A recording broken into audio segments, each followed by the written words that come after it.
I'm here at the Garden Centre to show you some other options of plant combinations and cool guys that you could use in your garden. So, is it difficult to get a herb and veggie garden? Absolutely not. Remember, you're just needing the few simple rules.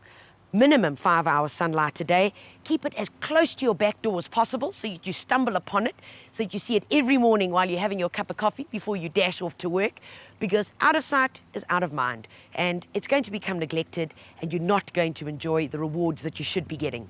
Here's some easy to grow herbs that you will get so much enjoyment out of in your garden. So, number one, it's this guy over here.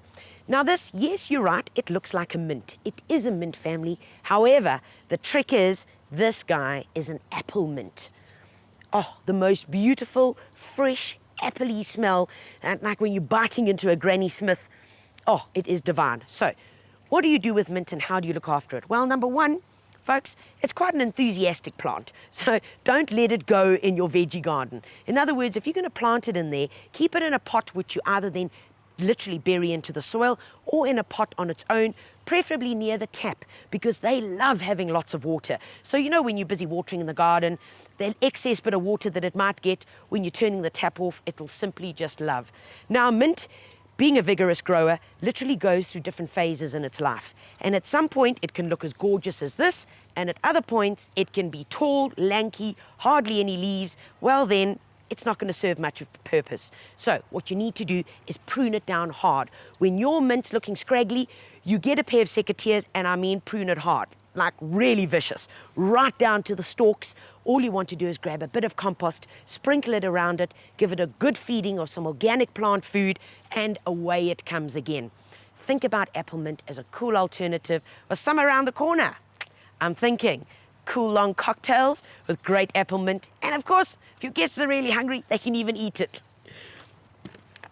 Another one that's up for grabs, and every garden should have one of these, is a cool strawberry plant. Remember, you just got to start off with one.